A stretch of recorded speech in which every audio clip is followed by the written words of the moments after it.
You're listening to Discography Discussion, episode 189, Katatonia. Hosted by Dan Terry. Sorry, I just realized my entire head was made of meat. Geoff Kane. For the Horde. And Joseph Wren. Dr. Ball. I'm a doctor, not a savage. This is a flu shot. Presented by discussmetal.com. Hey, Geoff, do you want to talk about Katatonia this week? Hell yeah, I do. Then you are ready for this episode of Discography Discussion. I am Joe. That is Dan. That is Geoff. He finally got his way. Welcome to Geoff, the episode. Fucking time. Fuck. God, I'm so excited. Let me just unhook these reins. Hand these off to Geoff. I'm going to go sit in the fucking stagecoach and you drive, sir. Yeah, I'm going to go. I'll see you guys later. No, I need a little help on this. 6.5 hours later. Yeah, exactly. That's why I need a little help on this. I'll just keep rambling on. I'll keep you on track. Don't worry. Yeah, no, I'm pretty good on the one cool thing about Katatonia is they are what I like to refer to as a vibe band. You're saying there's only one thing good about Katatonia? One good thing about Katatonia? No, there's not more than one? No, there's definitely more than one, but the one thing that really sticks out for me is the fact that they are, there's vibes. They're so good to just put on and just listen and just go about your day. They just fill in the gaps so well. After this week, I completely agree. Yeah, their contemporaries are Opeth. I mean, it's very similar. I mean, hell, Michael's on one of the a few of the albums actually. So they actually predate Opeth by a couple of years. That was going to be my question. Is this where Opeth got the sound? No, I don't. I think they're just. It was kind of like how you had the whole Gothenburg scene, and there was some connections there. There's connections between Katatonia and Opeth and I just think that just being contemporaries just allowed them to have a similar progression. I don't think it's just one copying off of another. I just think that they just happen to be doing the same thing at the same time because they're in association with the same people. It's one of those kind of things. You're influencing each other. I don't want to have another November's Doom episode where all we do is compare the band to Opeth, because I don't think that they sound like Opeth even at all. And not only that, but even whenever they have Michael fucking Ockerfeld himself singing on an album, it still doesn't sound like Opeth. You're not entirely correct, because you're kind of wrong. The band has cosmetic similarities in the melodies, but that is not a bad thing. And after this week, I agree with Geoff. The band is just good to listen to. Depending on what I was no for, Dan, we can't hear that. You don't think they're good to listen to? I think they're great to listen to. I just don't want to compare them to Opeth. Well, this is an instant where it's kind of hard not to, just because, like I said, they run, the quote unquote run in the same circles. They run in the same circles, but they don't sound the same. Well, just like how the the melodic death metal bands of Gothenburg didn't sound exactly the same either. But those bands kind of did sound the same. I'm saying that Katatonia does not sound like Opeth musically at all. Oh, their later stuff, I completely disagree with you, Dan. Okay. Maybe the early stuff, yeah, I totally agree with you. But they definitely matured into the same progressive genres. I mean, because they're just essentially, they became a progressive rock band when it was all said and done. Yeah. They both did. They're both progressive rock bands now. In 2020, they're both progressive rock bands. I just don't hear it. I'm sorry. That's okay. It's cool. I mean, I like the fact that we can have those disagreements. And, of course, on this episode, I'm in a different city, so I can't beat you up whenever you say something that's wrong. I know where you live. I can come over to your house and beat you up. It's fine. I'll wear a mask. It'll be okay. Oh, please do. He's going to hog tie me. You're going to walk into the house with the... Damn it. I'm going to walk in there with a machete and be like, it's a brave murder day, bitch. Yeah. Is the Imperial March playing in this scenario? You have your respirator hooked up? That might be the worst joke I've ever made on the show. Not like content wise, but just bad. Well, before Geoff writes the never-ending story Katatonia edition, I want to take this time to say thank you to everyone for listening to this podcast. Thank you for listening and for subscribing. If you are not a subscriber, then you can find everything Discography Discussion at discussmetal.com. We are on Spotify, Apple and Google Podcasts, TuneIn Radio, Stitcher. So if you have an Amazon Echo or a Google Home, you have no excuse. Ask it to play the latest episode of the Discography Discussion podcast, and it will. We're also on Facebook and on Twitter at Discuss Metal. Be sure to like, favorite, and subscribe. It really helps us out. It lets us know you're listening, and now Dan is going to tell us all about 5-star reviews. Oh, we love 5-star reviews here on Discography Discussion, and I got one for you right here. This is from Vito. Well, it's Vito and okay, I'm just gonna say Vitons, even though I know it's probably like Vito NS 80. And it says the first album is better. Discovering new bands, Atom Ship, and new albums from bands I already dig that may have skipped over throughout the years. Soul Embrace for the Incomplete most recently. You're wrong about Constellations by August Burns Red, but otherwise great insights. Love, Vito. P.S. It's been 200-something episodes. Quit being scared and do Rush already. We're not quite at episode 200, but when we get there... I can't. I mean, I'm too scared. Can't just stop being scared. You do not want me on the Rush episode. Noted. Love Rush. Geddy Lee can just shut the fuck up. There we go. There's my entire discography discussion. Oh my God, dude. On Rush. What the fuck? Can't stand his voice. Geoff, we've been trying to build you up all episodes so far, and now you're just going to shoot down Geddy Lee? I guess he doesn't like Yes either. No, I do like Yes. Then you're fucking wrong. Well, just because Yes, vocalists on Yes are much better than Rush. There's no question about it. I'm not going to say that they're better, but... I said the vocalists. It just depends on what song you're listening to. Rush has some pretty killer tracks. So does Yes. Rush has some meandering tracks. So does Yes. We can go on forever on this. And we have to talk about Katatonia this episode. Yep, we definitely got to stop. You want to shout out our beloved patrons, Dan?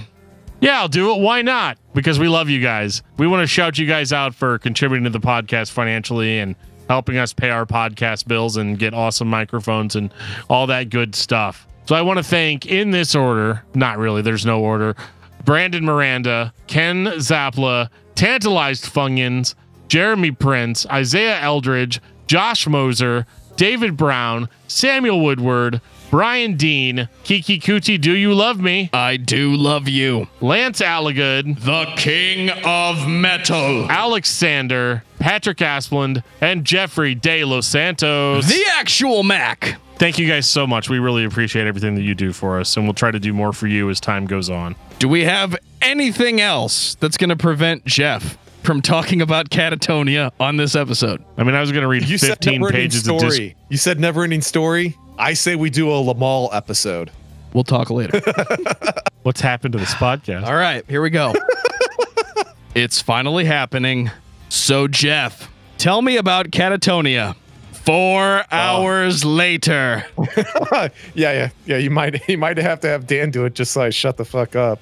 So, Dan. No, Katatonia is a Swedish metal band formed in Stockholm, Sweden in 1991. Jonas Svensky and Anders Nyström, they started it. It started as a studio project, as an outlet for a couple of dudes that just love death metal. I mean, that's really what it was, because both were in bands previously. I mean, I know Jonas was in Bloodbath, and I cannot remember what Anders was in off the top of my head.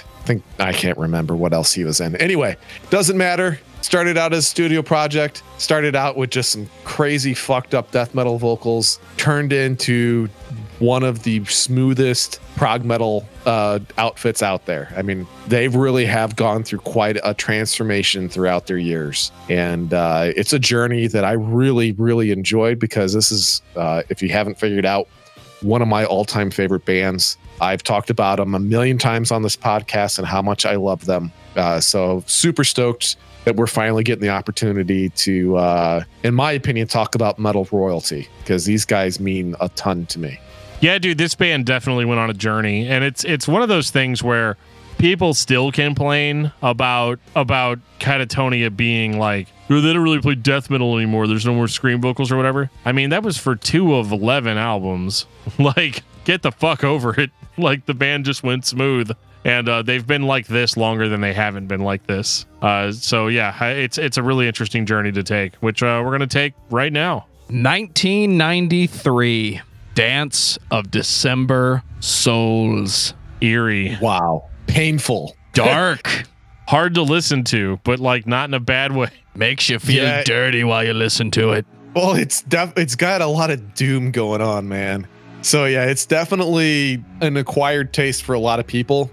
And a lot of people will say it hasn't aged that great. And that's mainly because the vocals are really fucked up on this. I mean, the dude Jonas just tore himself up on this album. Quite literally, like, hurt himself physically producing what you hear.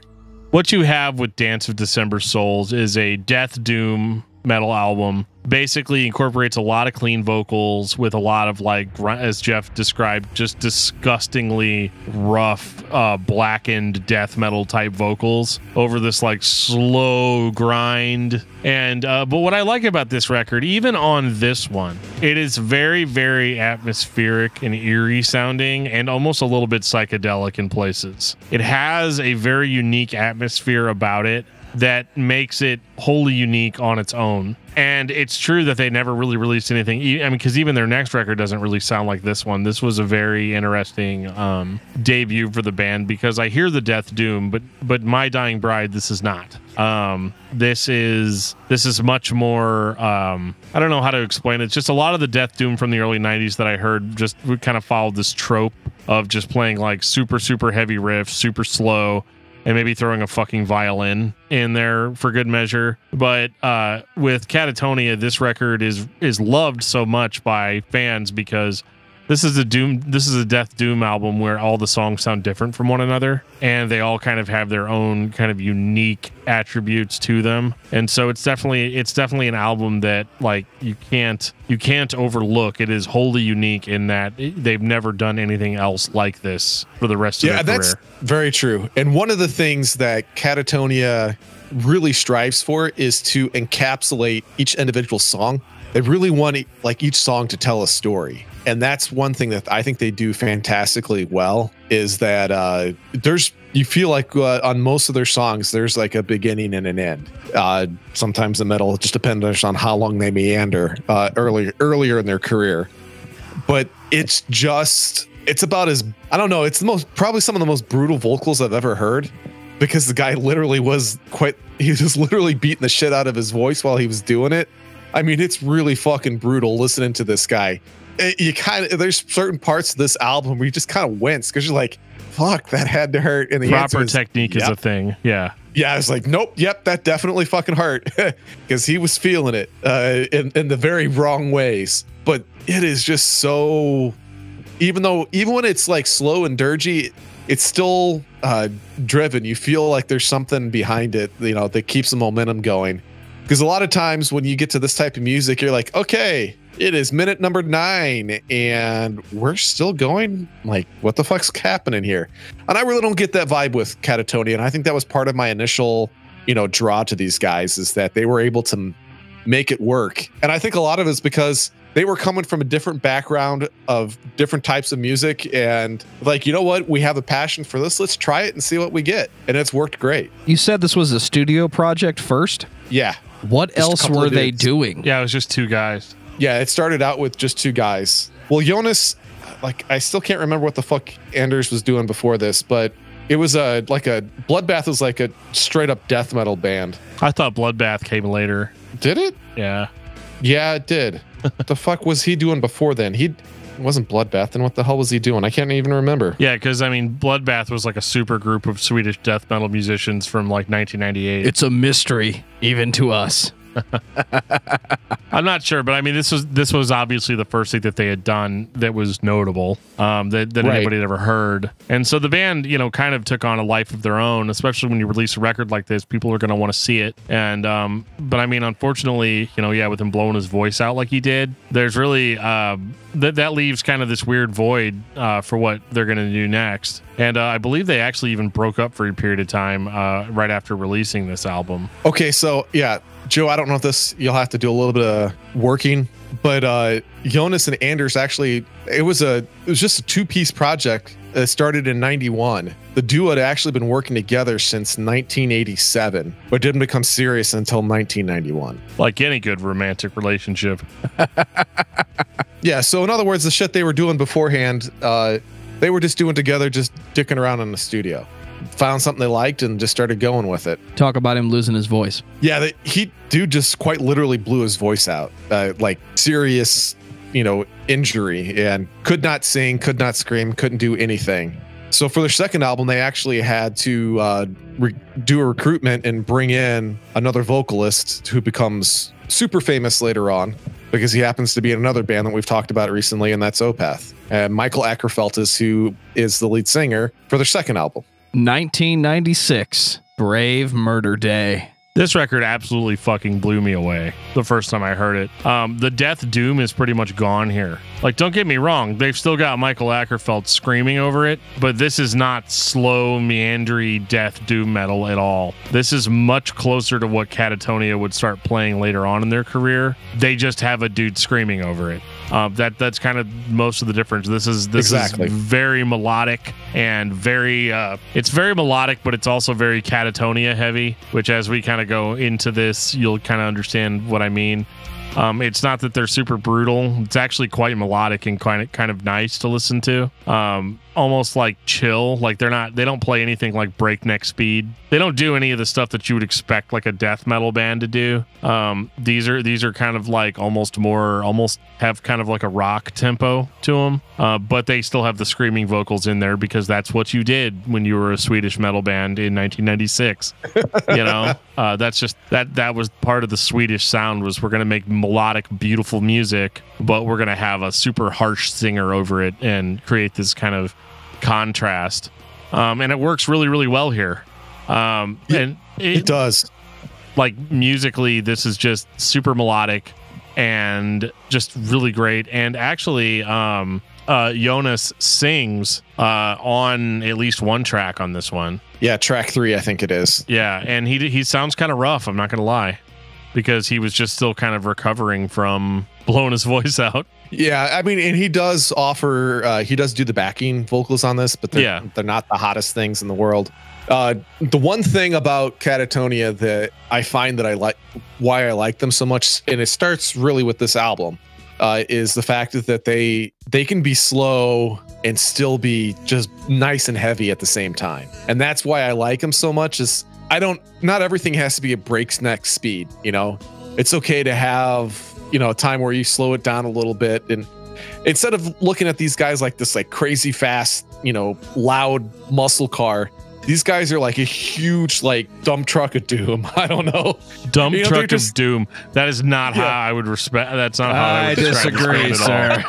No, but I'm just saying, it's just big, it's heavy, it's slow, but fuck, is it powerful? That's it is very powerful, but I don't think it's powerful like in a doom metal way. I don't think that really Katatonia has ever truly been a doom band. I don't mean it as in doom metal. I'm just saying a dump truck of death. Is that better? No. I'm just like this big ass fucking dump truck, and just that's all I'm trying to do.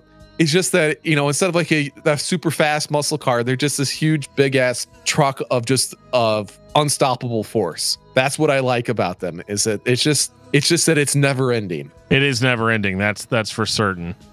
This is very intense, and it is definitely, as Geoff brought up early on, it's a vibe record. It's kind of one of their first vibe records. You have a specific feeling, usually a feeling of depression. But I promise you that if this record depresses you, it's going to get a lot worse before it gets any better. Yeah, it does. Because this is actually one of the more positive sounding Katatonia records. Yeah, depression, loneliness, those are they hit on that stuff an awful lot within their music.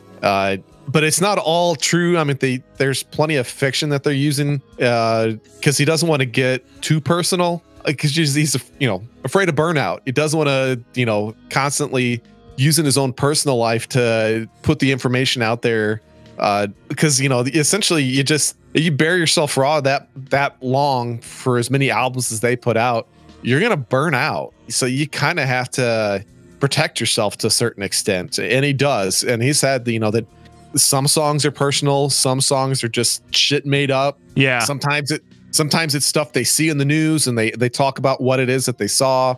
I mean, so they're all over the map, and I think that's the other reason why I like them, is that they don't pigeonhole themselves, other than the fact that their shit tends to be depressing. Other than that, their subject matter does it's not all personal, which I do like. It always sounds like they're narrating a film or a story. I get the same vibe listening to Katatonia overall that I get from listening to Showbread, Anorexia Nervosa, or what Phil Collins thinks he's doing when he's singing over the movie that I'm watching. Lion King. Elton John, sir. Oh, is that Elton John? Which one is it? Tarzan. Sorry, Tarzan. Congratulations. You've redeemed yourself. But I like what Katatonia is doing because it can fit into what I'm doing with my day. So if I'm working, I can listen to Katatonia. It was really easy to listen to these records this week, but it was also interesting to pay attention. And I'm definitely in agreement with both of you. It's not going to get good before it gets good. 1998, Discouraged Ones.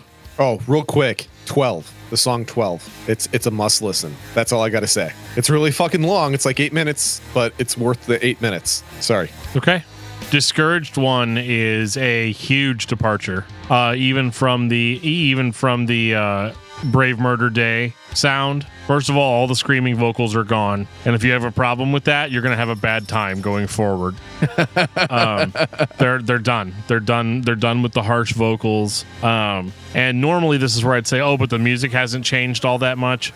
This record I actually think is an exception, whereas these songs are not nearly as complex as the songs that they'd put out on their previous two releases. They go for a much more straightforward, dark rock sound on this record, and it's actually one of my favorites because of that. Like, it's very, very straightforward. It's a no bullshit type of record. It's more simplistic. It's more to the point, but the clean vocal delivery is very emotional. It is definitely not his best singing voice. We're yet to get there. He relies a lot on like doubled harmonies and things like that to kind of get through the songs. Better singer than I am, but it is one of those things where it is noticeable on this record, but it actually works to its advantage because he sounds super, super depressed, and this is a very depressing record. It is one of their dirgiest without actually being like doom metal. The interesting thing, because he, like you said, he has not figured out the clean vocal stylings that he's looking for, that he eventually settles on. And this one, I got a lot of Robert Smith, a lot of like new wave, a lot of Cure. I mean, that's really what I felt when I was listening to this. A lot of Echo and the Bunnymen, that kind of feel. That's what I got from his vocals on this. And I love that kind of music. So it was really easy for me to make that transition in this progression. Worked perfectly fine for me. The actual performances far outweigh the sonic qualities of the record. This definitely sounds like a studio project that two people were working on, and they were doing everything, including recording the songs and mixing, and it just sounds like 1998 if what you had was a 16-track recorder and you did your best. It's also very telling of what you're going to get because the musical performances are there. Everything is there. It just doesn't have the budget that it needs to sound like what Katatonia will become. Yeah, interesting note, the vocal production is actually done by Michael Ackerfeld. Yeah, they kind of retained him, for that. And it's cool. It's kind of frustrating because I love this record so much. I do wish that the vocals were a little bit better, but they're not bad. Like you said, it's very The Cure.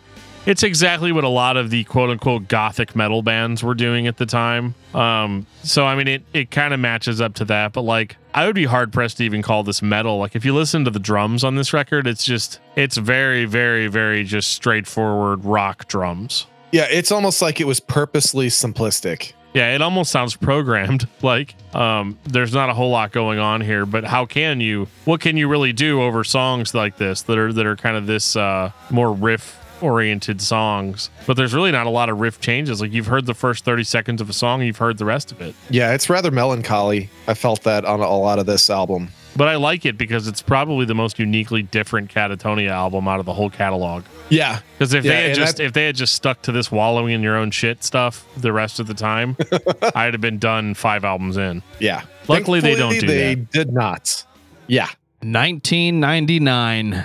Tonight's decision to let Geoff talk about Katatonia is not a decision we are going to regret because it's getting a little better, guys. Just a little bit, not quite there yet. Yeah, we're definitely seeing a little bit of progression. We're not quite to where we would say, quote unquote, it's Geoff's Katatonia, but we're getting much closer to that sweet spot that I love with them. The guitars still sound like garbage, but the drums are definitely getting a little more attention. So it sounds like somebody is improving. I don't know who to blame, but somebody's getting better at creating the sound. I don't know. This is when I really started enjoying the vocals because they really started working their way towards it.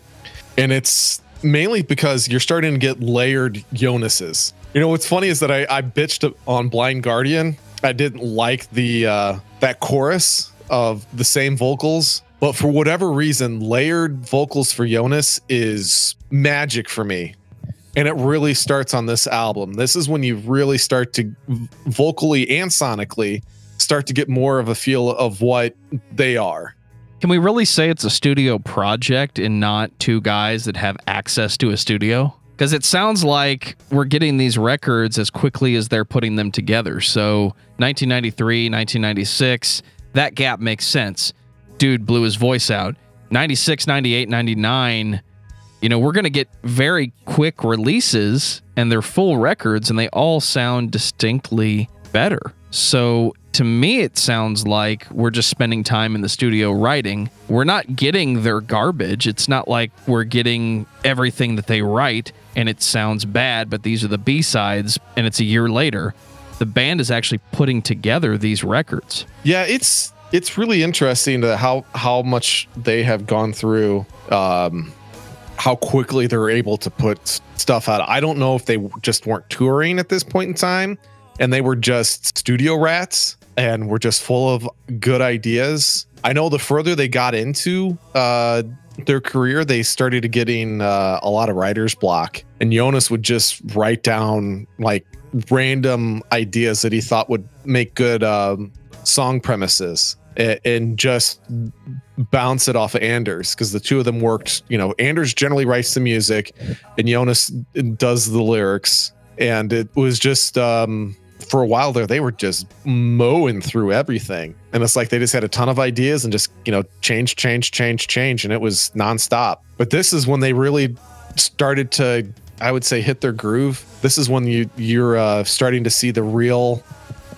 quote unquote modern Katatonia is on this album. Yeah, it definitely moves forward from the last one, which was a little bit discouraging, no pun intending. It's just this is just a little bit more energetic, and not really energetic. That's a really bad word to use, because this is really fucking dark as well. But the songs are more complex. There's a little bit more going on with the drums. There's a little bit, the vocals are a little bit better. It's a stepping stone, but this is where the real Katatonia starts to kind of emerge more clearly than what we had seen before. And overall, I like it. This one's really depressing, though. It takes them a while to get kind of past that, just like real depression. Yeah, we were talking about the wall of Jonas's in this one, and how it starts to become a standard for them, and how much I like it with Katatonia, and how much I can't stand it in Blind Guardian. It's really interesting. That's just because you have bad taste in music, Geoff. I could have answered that for you already. You're welcome. So you're saying that it's terrible with Katatonia? No, I mean, it's fine. I don't really care about stuff like that. As long as it sounds good, I'm into it. Well, see, to me, it didn't sound good. I'm just saying it's just interesting how an individual, me in this instance, loves it on one band. Another band is doing multiple layered vocals from the same individual in a different band, and I don't like it there. It's just interesting on how fickle people are. That's all I was just trying to point out. Yep, people indeed are fickle. Myself, probably the worst about it. It just frustrates people to no end. But yeah, this was a good release. But again, they're still not like 100% there yet. 2001, Last Fair Deal gone down. The actual Last Fair Deal, like literally the last fair deal, just gone. So this is when I think they start to get a little bit more maybe not here, but they're getting more of the mainstream quote unquote rock interest in them. Because I know Tear Gas was pretty popular. That was a real popular song from this album. And I think Sulfur got some airplay as well. But they weren't quite, they're still working their way towards it. They're not 100% there yet as far as what we're expecting. But this is a continuation, I guess is probably the best way to put that. I think they're a fair bit heavier on this record than they were on the last. Not enough for me to call it metal. It's just not really quite there. But I do think that like the vocals are much stronger and much more diverse on this record. He's getting comfortable. They have actual dynamics. Whereas I kind of felt like on the last two records, his vocals were just kind of this one sound dirge. And here he's really starting to shine and really starting to kind of break through the songs. And there's just a little bit more positivity on this record. The riffs feel good to listen to versus, like, oh shit, here we go again, Right. It doesn't sound like mainstream rock to me, or at least not mainstream rock in this country. It has that harder rock alternative sound that some bands that were not as popular as others, but maybe got a record deal and so they got pushed on the new release stand. The one that came to mind the most sonically was Pulse Ultra. When I listen to the guitars and the drums and the way that they're put together, it has that harsh, overdriven sound, less rock, more trying to be alternative and bring in other references and other influences to the music, but it's still Katatonia doing what Katatonia does. Essentially, it's two guys jamming on what I assume is guitars and drums, and one guy singing, and when they're done, they have a song. Well, I think we're in a period where they actually have a pretty consistent lineup. I know there was, is this when they had like 4 albums in a row where they had the same members, I'm thinking. Yeah, it is. The last fair deal gone down. This is where you start to see consistency. It's not just a couple of dudes doing it. This is actually 4 members, putting in the hours. It's not just a couple of dudes in a studio anymore. So that Cure comparison that you made earlier may be more accurate than we realize. Yeah. But yeah, it's starting to get smoother. It's starting to get cleaner. They're getting tighter as a group because they're starting to get some consistency.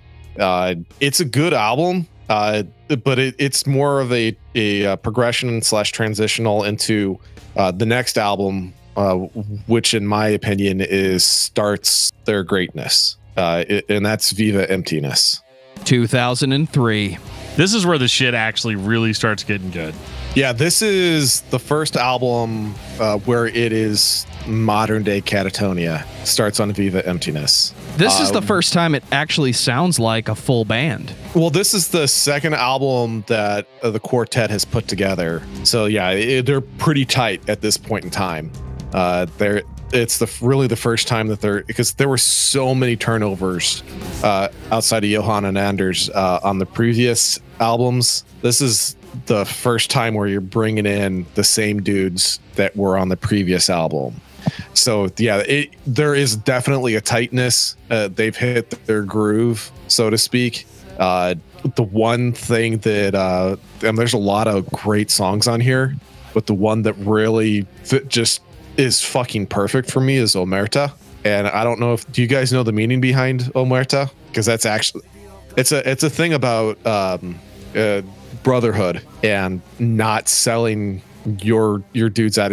It's actually I think is most closely associated with like gang activity, but that's not the only thing that it's about. It's just about not, like bros before hoes. I know that's a horrible saying, but that's kind of what that song is about. It's about brotherhood and how important it is, and not selling out your brother. And I think that's kind of a cool feeling. And it's rather, even though it's an ominous subject, it's a rather uplifting song, musically speaking. I feel like they heavied it up more on this record. Like they weren't as afraid to go like play some kind of crunchier stuff, but it's also done in the Katatonia way. So it's all sheened down to like a perfect a perfect chrome almost in a way. And I think that like the dynamics that the band shows off now are in such contrast to their older material, whereas their stuff was like, yeah, it's a dirge, that's the Katatonia sound, don't you get it, you know?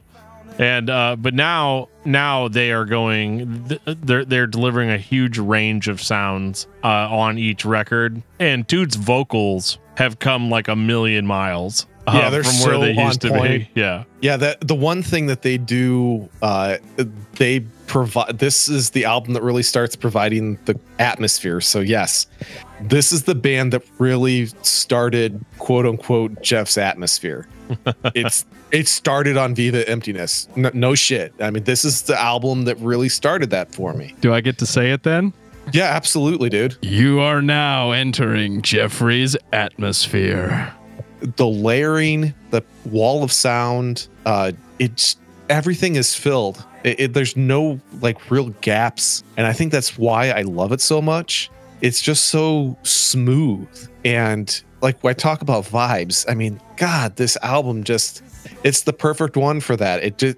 They discovered something that worked well for them. And in this instance, they most definitely stuck with it, because God, has it worked great for them. This is such a smooth album. Yes, at points it's heavier, but the progression from start to finish, that's why, one of the reasons why I love Katatonia is starting on this album especially and moving forward, it's so easy to go cover to cover on their albums. I love it. Love it, love it, love it. For album listeners that are into more of the proggy type of rock, this group is right up your alley. It's not the most crazy technical things, but it just exudes, I don't know, a melancholy smoothness to it. It just works for me. If I'm ever just kind of needing to chillax for a little bit and just kind of be a little introspective, they're a great band for that. They're a great concentration band. That's the thing that I've noticed. I was able to get a lot of work done quickly despite the music being a little bit slower than what I'm used, because like I'm used to coming in and hate breed all day. And I get some shit done when I'm doing that. But this morning I did a bunch of yard work in the same amount of time listening to Katatonia. But it's not because I was listening to this record. I think that Viva Emptiness is amazing, but The Great Cold Distance is better. Oh, well, yeah, of course. I think it... I mean, it absolutely takes the cake for me. Oh, it's by far their best album, in my opinion. My favorite song is on this album. So it's one of my all-time favorite songs, not just my favorite Katatonia song. One of my all-time favorite songs is on the next album. Is it time? Oh, it's time. It's time. We're going the distance. The Great Cold Distance, 2006. We're going for slow speed. Because Geoff is going to take all night. I'm going to go grab a beer. I love the genre tag on this. Shoegaze metal. That's the first time I've ever heard that term used in reference to a band that I would want to listen to. I mean, this comes off so heavy, and I know everybody's like, stop saying the Katatonia is heavy. They're not heavy. They are heavy, but just in a different, more non-traditional sort of way. I mean, Leaders is one of the heaviest Katatonia songs that has ever come out, like since the Death Doom albums. Like it's heavier in a more modern sense, and there's hauntingly heavy. Yeah, there's more proggy shit going on, and it's just fun. It's like one of the first fun Katatonia records. This album is a perfect 10 out of 10 for me, and has been for a long time. Certainly would buy again. Yeah, and I've listened to this a lot, and I have not gotten tired of it. I will say, Soil Song is top notch. It is one of my all-time favorite songs. It's just unbelievable. Leaders, My Twin, Deliberation. I mean, there's all kinds of just great fucking shit on this album. But whenever he says evacuate and then the guitars kick in, oh my God. Oh my gosh. It's so fucking good. Evacuate, Assemble Here, Soil Song in your throat. God damn. I listened to fucking lyrics. And that's the funny thing with this band. When I was listening through, I really didn't. Really? It's so weird that we're going opposite directions. I was locked into the vibe more than anything else on this record. Have we discovered the true Geoff band? Oh, it is. I mean, it's... Are you stranded on an island? You know, they're one of the first bands I'm taking with me. Even that scream on Leaders, I was completely like not ready for. Yeah. I hadn't heard a scream on a Katatonia record in such a long time. And don't get me wrong, it's not like a return to that sound or anything. I mean, it's pretty light and in the background for the most part. So I don't want anybody getting like, you know, their scream boners like chubbed out too much. But like, I do think that like that it again was them being like, hey, we're going to take a left turn here that you're not going to be expecting. The dark and gloomy works really well for this band. Whatever that Cure influenced formula is of a bunch of dudes in a room just creating melodic music, you had some doom and gloom to it, and all of a sudden the melody just fits in with the sound of Katatonia, the drums playing that straight lace groove, not doing too much, not doing too little, the guitars balancing, everything just kind of goes together, and it doesn't feel the same. It feels like on the last records they were trying. It sounds like they were trying to fill out that sound, but something didn't sound quite right. And everybody wants Dance of December Souls, where it was just full-on doom metal. This is what it sounds like when you take the dark elements and give them time to shine. Yeah, this is... It's kind of like the remorseful serial killer.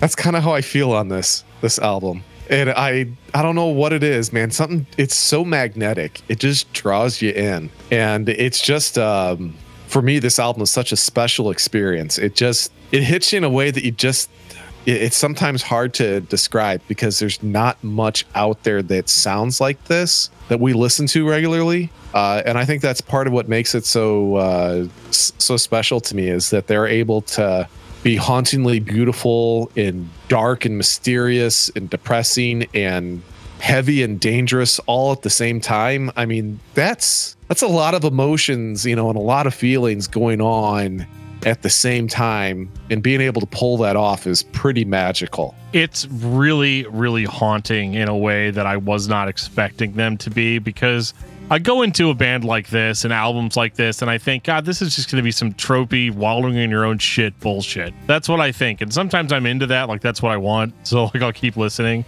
But I had listened to so many Katatonia albums that were like that beforehand that this was just like drinking a cold glass of water in the middle of a burning hot day. Like just a disgusting, muggy, cicadas ringing in your ears type of like St. Louis summer day. You could tell I was outside doing yard work today, right? But this was... it just happens to be this is the record that my wife handed me, an ice cold glass of water, right?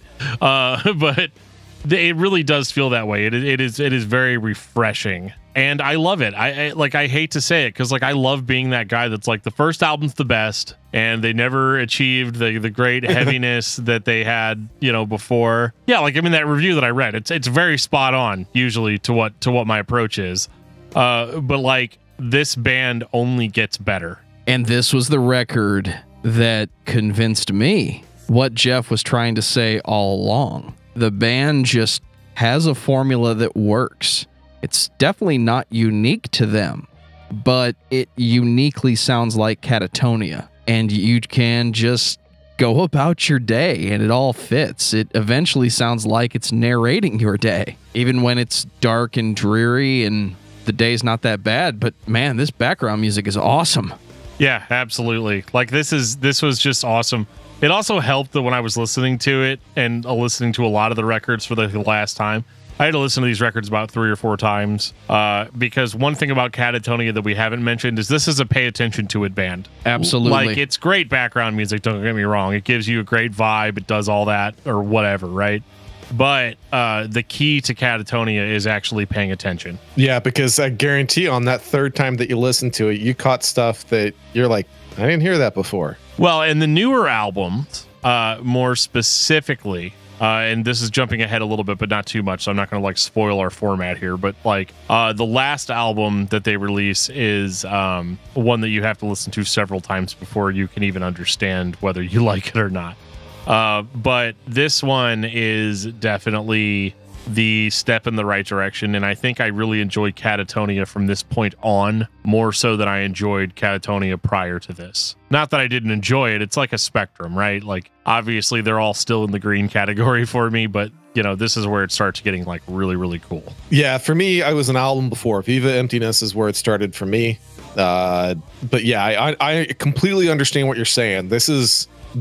They discovered it on Viva Emptiness, but the Great Cold Distance is where they perfected it. And it's a magical album. And I don't know, it's probably not for everybody. Some people will probably listen to this and think, what the fuck is Geoff talking about? It's just some really slow, depressing, boring shit. I don't know.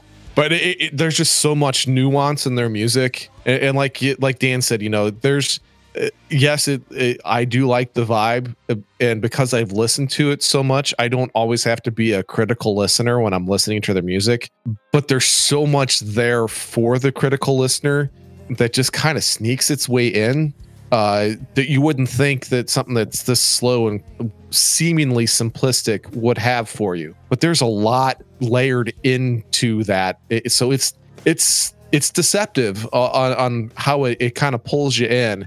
And you discover that there's a lot more nuance than what you originally thought there would be. And that's part of for me, part of the brilliance of Katatonia, especially there's some on Viva Emptiness, but the Great Cold Divide moving forward, there's just a lot of that nuance that makes it deceptively almost complex, because there's just a lot of, it's a wall of sound, but it's a slow moving wall of sound. And that's, I love that. It just scratches that itch for me, man. I don't know. I love this album. You could tell how much we love this band because everything that we say sounds like a final thought. It's worth mentioning too, that this is the 7th record, and this is the first time it really sounds like the band found their sound. They were trying different pieces of this up until now, but this is what Katatonia is when I think of Katatonia. Yeah. I guess, yeah, you know, it does have a bit of a you know that I'm thinking about it. Shoegaze would probably be a decent, I wouldn't go that far. I think sometimes people mix atmospheric with shoegaze. Like Starflyer 59, this is not. No, I'm just saying the elements of shoegaze that's in there, I mean, it's definitely there now that I'm thinking about it, because I never really pay attention to that. But I will say this, one of my favorite producers is on this, besides Katatonia being in it, but Jens Bogren, who's done, I don't know, everybody.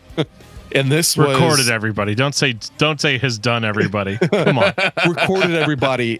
And he started his first, because he actually did it on Viva. He was also on Viva Emptiness, I believe. Yeah. And that was the first album he did, was Viva Emptiness. And he also did like Ghost Reveries, you know, for Opeth. So I mean, he's done Stabbing the Drama. God damn it, triggered.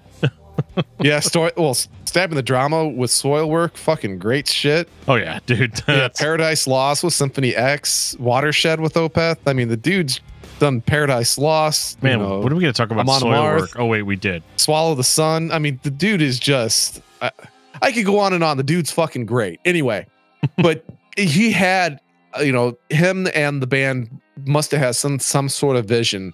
And they just made it work. You know, they found it, they discovered it on Viva Emptiness and perfected it on this.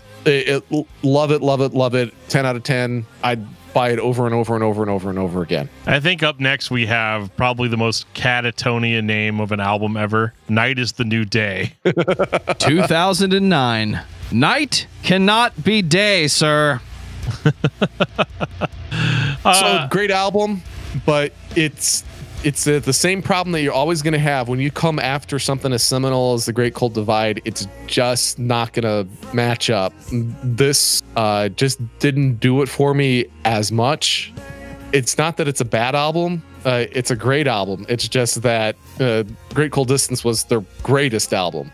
But they come, you know, just amazingly out of the gate with Forsaker. Their wall of vocals on that is, God, just removes the stress for me. And it's heavier too. Oh, it's super heavy. Like it's almost genty in places. Yes, it is. And that's just not something I was ever expecting to hear from them. I feel like there might be some people that are like, oh, they're bringing back the old doom metal sound or whatever, but they're not.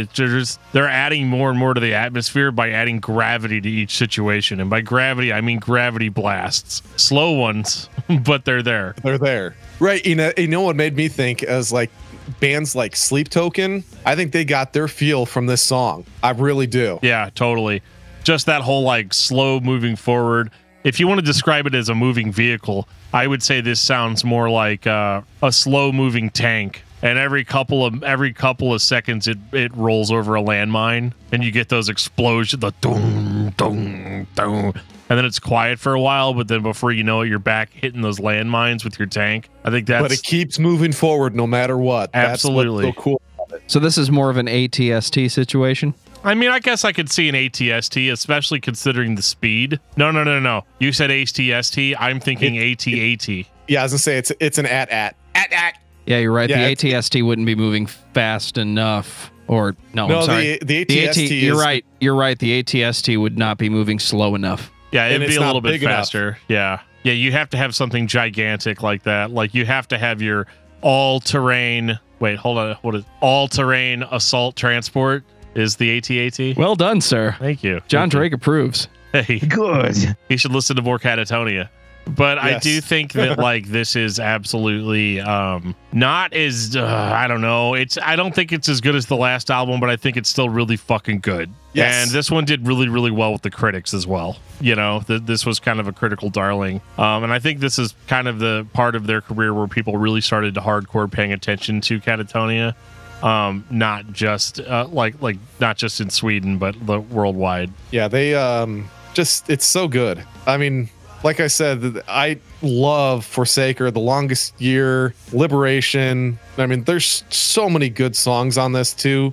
This is another one that it's easy to listen to cover to cover. It's just not quite as smooth as The Great Cold Divide, but I love the fact that they're bringing in like some more like synthy elements occasionally on this one too. You know, they do enough to make you interested and still tell that it's Katatonia. This is definitely a heavier album than The Great Cold Divide is. There's no question about that. You disagree? No, I think that's why it was such a breakthrough, I think, for critics, because, you know, you could send this off to metal magazines and they're not going to be like they would have been on previous Katatonia albums with kind of a, what the hell is this, you know, sort of reaction, because I think the heavier shit on this record really helped push it more to dudes like me that are like, yeah, I like your slow atmosphere stuff, but let's be real, I'm a guy that just likes to hear heavy riffs, so I need that, you know, and I get that 100%, and I think it's awesome. I think it's a great addition to the sound, and I'm glad that it really don't lose it. It kind of,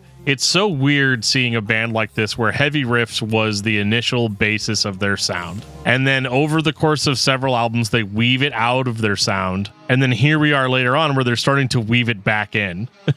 Right. You know, it's very strange. But like weave is a good word because it's not like it's not in prominence and it's not jarring. It just kind of works and meshes its way into the rest of the fabric of what their music is. Well, yeah, because they're not doing like what Paradise Lost did, where they went like super soft like this for a while, and then suddenly one day they just go back to being a fucking death doom band, and you're like, right. Whoa, like what happened here? Like it kind of blew me away. But I mean, I'm totally don't get me wrong, I love Paradise Lost, but specifically for that, like if Katatonia did this, I'd still be like fucking right, you know, but but I'm fine with this, you know, and I think that the progressive elements are really playing a lot into this too, because you have a band that's progressive, but they keep all of their kind of their normal Katatonia shit in there as well. And it's not shit. That sounds like I'm dumping on it, but they're still very much themselves while continuing to weave new elements into their sound. And they weaved an old element into their sound and made it sound like it was a new element. And like that's so crazy. And it's hard for me to wrap my head around, but I mean, here we are. It gets even better. Yeah, it does. As we go on. 2012, Dead End Kings. Another masterpiece, magical album, and they got a shit ton of new fans on this album. This was a huge breakthrough for the band.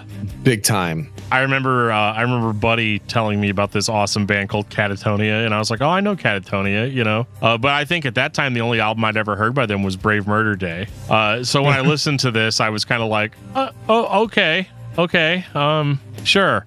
But it grew on me. It was good enough alone. I listened to it and I was like, okay, let's just tell myself it's been a billion years and this is a different band, even though they are still very much the same primary songwriters. But I loved this. I loved this record. It actually okay. Is it just me or does this record sound a little bit like Tool? Like just a hair. Tool circa what year? Lateralis. I don't know. It's not a straight 1-to-1. No, I understand what you're saying. The vibe is not similar enough. I don't get it personally, but that's mainly because I am so entrenched in Katatoniaville that, you know, it's kind of hard for me to compare them to, you know, and say, don't they sound like, I'm like, no. No, I'm not comparing them to Tool. I'm saying that like there's a little bit of similarity there. I understand what you're saying, but what I'm trying to get across is I'm become such a Katatonia fanboy. I view it as, don't other bands sound like Katatonia? I mean, that's all I'm saying. But no, I don't quite get that on that. But this is such a smooth intro. I mean, all the way up through Racing Heart. Those first 4 songs are just prog rock magic. It's magical. You know, whenever you get into the chorus of the parting, and you're just like, wow, that's a lot of Jonas's singing. He sounds so good though. Like he sounds like a totally different vocalist than he used to. It's incredible. Yeah, he really has worked hard, and he really has improved over the years, and it's so good. This album, I don't know if you guys know, I've listened the shit out of it, but it's not actually technically part of their discography. But Dethroned and Uncrowned it's alternative versions of these songs. Yeah. That they do, you know, with somewhat acoustically, somewhat with a symphony, or I think it's actually an orchestra. But it just, I love the fact that they were able to change the dynamics so much that, you know, it's almost like they introduced new songs. Yeah. Even though they're the same damn songs, the feels of a lot of the songs just completely change. It's like their version of reimagined. Yeah. Yes, it's so cool because it's so diversely different on a lot of the tracks. They're like, wow, this is not the same. Wait, no, yes, it is the same song. You find yourself doing one of those kind of things. But my God, Dead End Kings, I probably, even though the Great Cold Divide is my favorite, for a while there, I just had Dead End Kings in the CD player, and I just never took it out because it was so good. I just kept it in there, and every drive to and from work, that's what I listened to because it was that good. It was one of those kind of things. And that was for like 18 months that it never came out of the CD player. So yeah, it is a magical album for me. It's another 10 out of 10 for me. Yeah, I know I'm fanboying over here. I'm starting to see a trend, Geoff. What's that?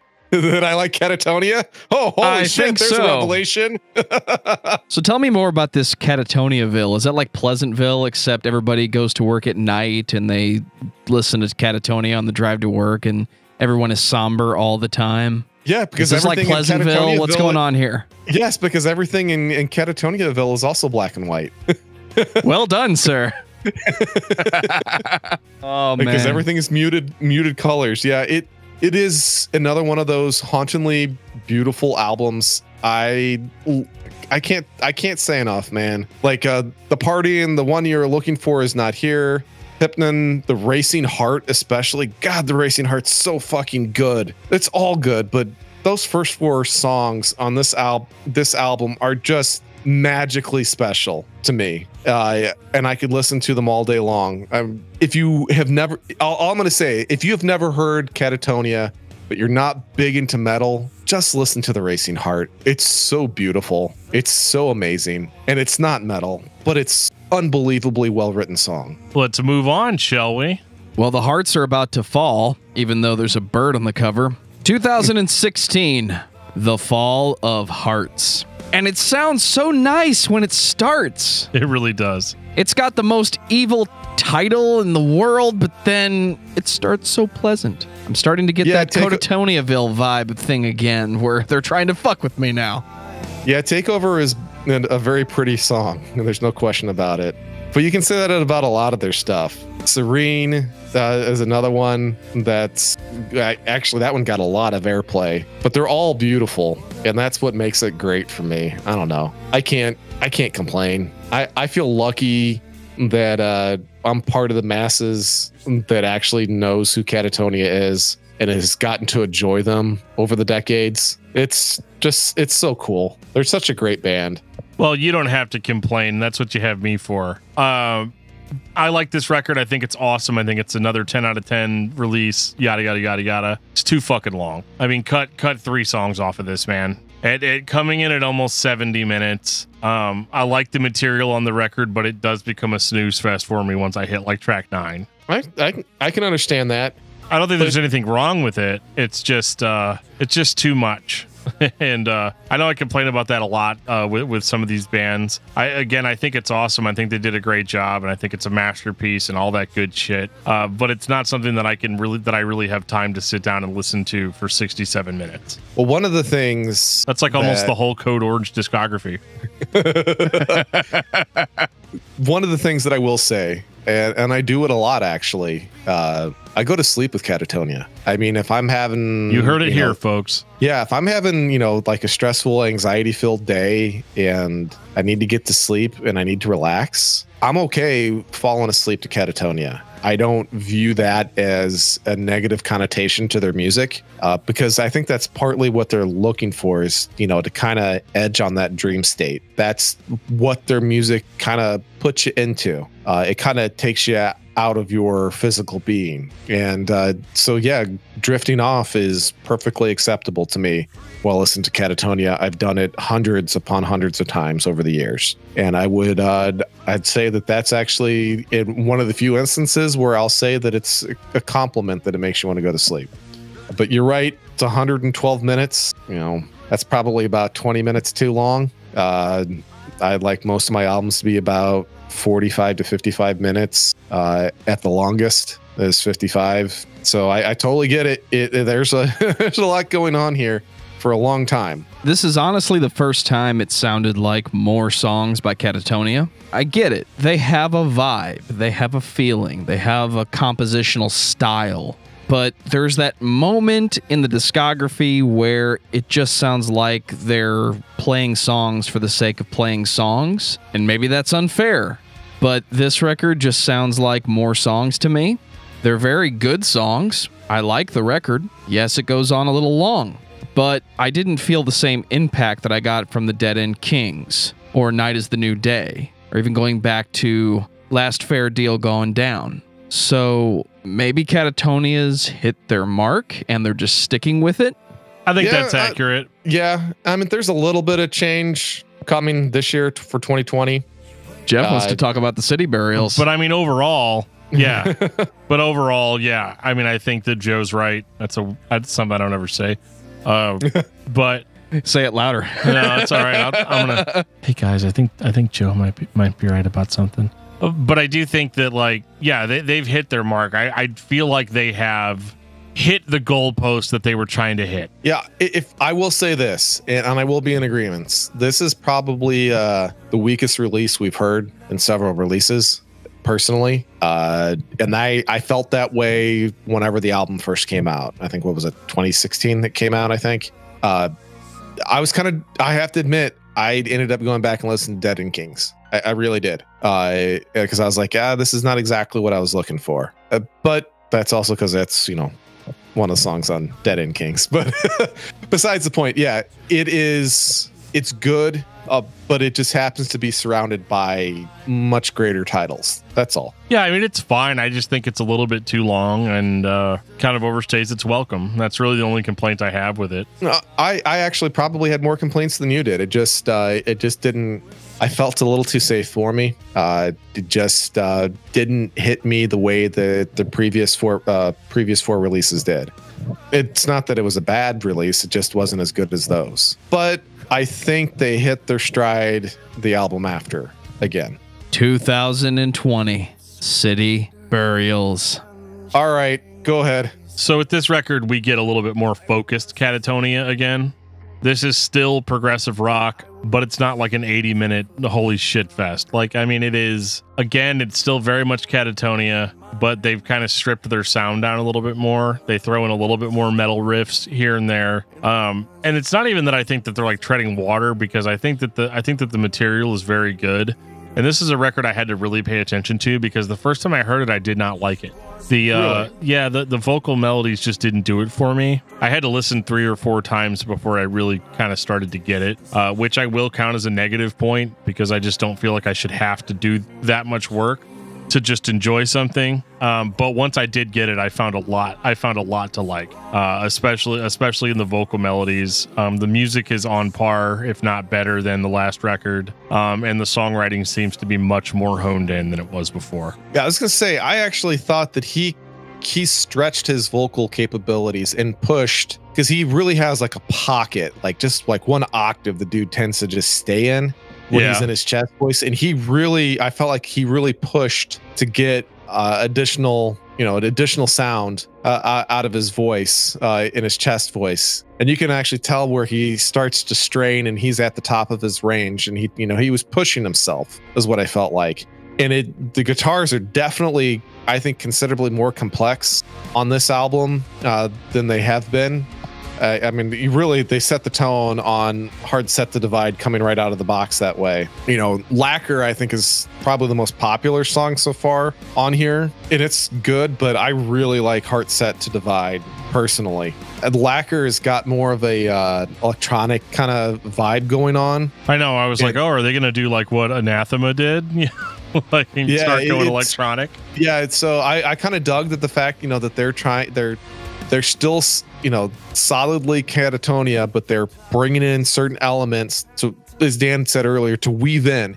The fabric is still Katatonia, but they're bringing it in, some special elements. And I really like on Lacquer where he pushes himself on his vocals, though, because he really, you can tell he's trying really hard. And it really kind of brings across a different type of emotion than we're used to hearing from Katatonia. So I really dig that.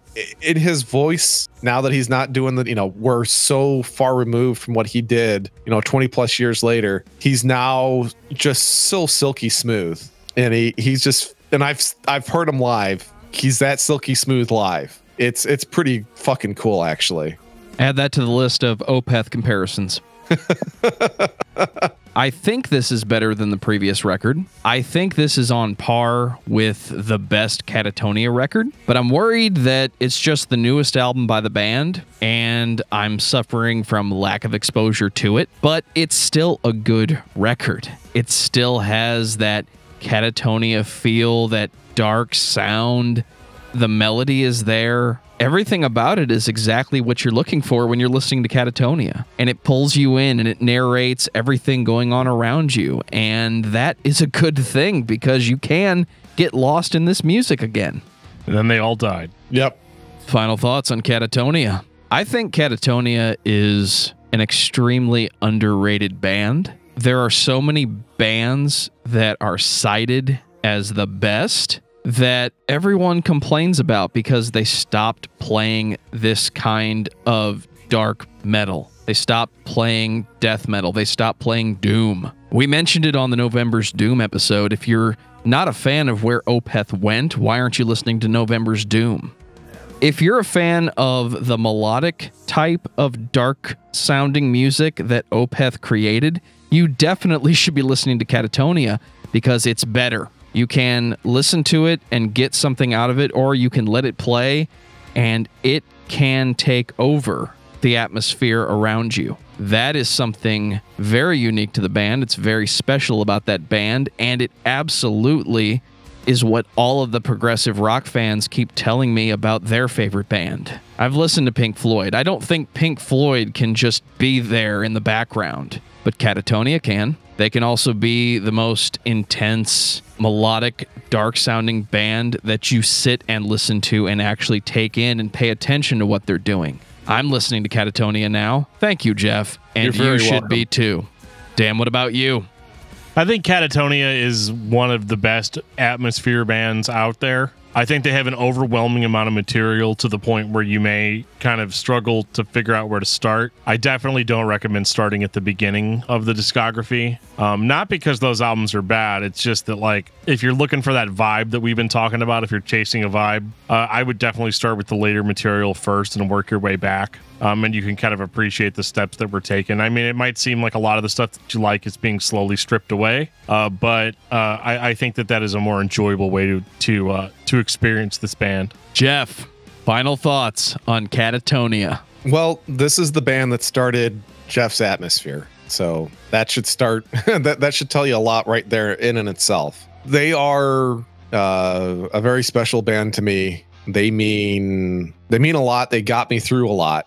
I can't tell you how special it is that Joe feels the need to put some mood lighting on while I serenade you about the beauty that is Katatonia. I am invoking your crimson right for you. I'm telling you though, man, this band is just, there's something about them it's very hard to put your finger on, that just kind of makes you chillax a little bit, even if it's in a bit of a depressing way. That's okay.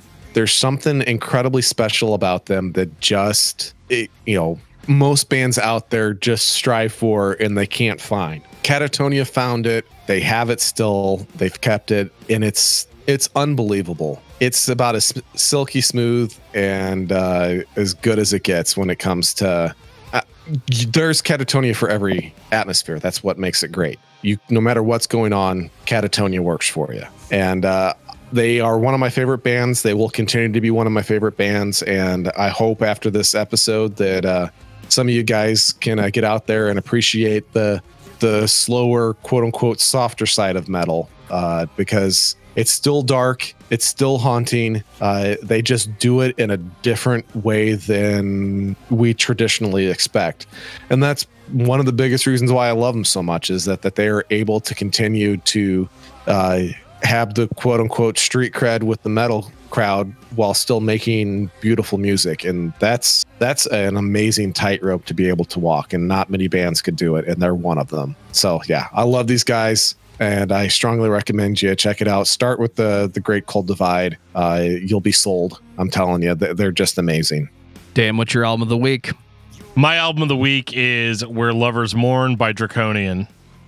Geoff, what about you? Oh, Underneath by Code Orange. Love that fucking album. I almost gave a pop one too.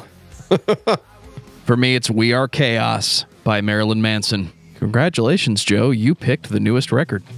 Take us out, DFT. If you have ever been listening to this podcast and asked yourself, why in the world are these guys talking about bands that I don't care about? Well, there's a good way you can help us out with that. You have to actually tell us what bands you do care about. You can reach out to us on Facebook at facebook.com/discography discussion. You can reach out to us on Twitter at discussmetal. You can send us an email at danandjoeshow@gmail.com, or you can join us on our Discord server. There will be a link in the show notes that'll take you right to Discord, where you can talk to us pretty much anytime you want, as long as we're awake. And yeah, there's all kinds of ways you can get a hold of us. So it's your fault if you can't get a hold of us. Damn, dude. Yeah. And on that note, this has been episode 189 of Discography Discussion. Thank you for listening. You can like us on Facebook and follow us on Twitter at discussmetal. Subscribe to our podcast everywhere you listen to podcasts, including Google Play, Apple Podcasts, and Stitcher. Visit discussmetal.com for all things discography discussion. And please send questions and comments to danandjoeshow@gmail.com. If you are not a patron, you can become one at patreon.com/discussmetal. We have some sweet perks. Give me your money.